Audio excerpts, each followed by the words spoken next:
আসসালামু আলাইকুম ওয়া রাহমাতুল্লাহি ওয়া বারাকাতুহু। জীবনে এত ভয়ঙ্কর একটি রাতের সম্মুখীন হবো তা কখনো আসলে ভাবতেই পারিনি।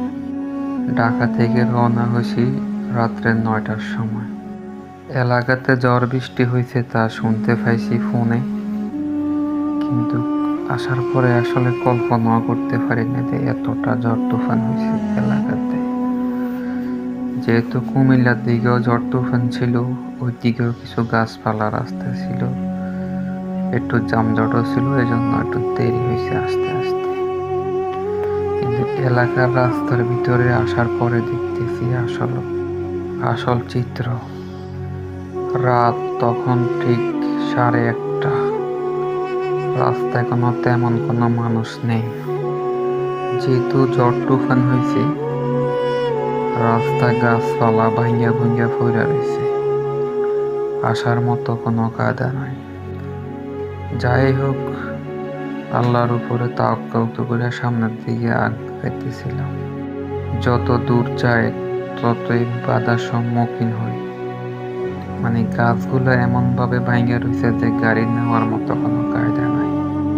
কিছু দূর পর আসার পরে গাটা কেমন জানি ভার হয়ে উঠল।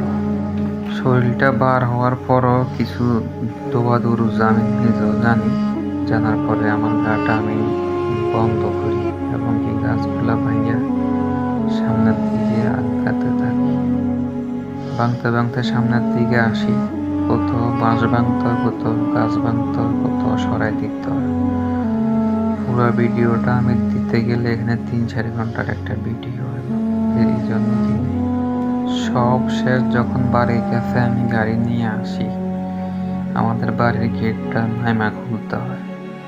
বাড়ির গেটের কাছে আসা দেখিতে বিশাল আকারে একটা সিল ঠিক আমার পিছনে বসা। সিল দেখে তো আমার গায়ের পুরা লোম দাঁড়াই গেছে। এরপরে বাড়িতে আসা দেখিতে আমার ঘরের চালে নাই, গোসলখানার চাল নাই, লার্কির ঘরের চাল নাই, সব উড়ে নিয়ে গেছে। এমন সিচুয়েশনে কেউ রাত্রেবেলা যাতায়াত করেন না।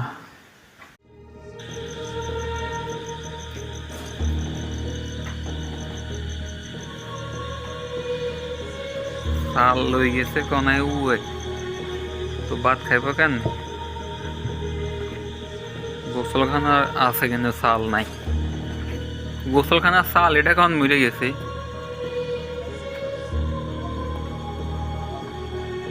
আকাশ দিয়া নিচে থেকে উপরে বেদরে বেড়াম কিচ্ছু রানো সব উয়ে লেগেছে।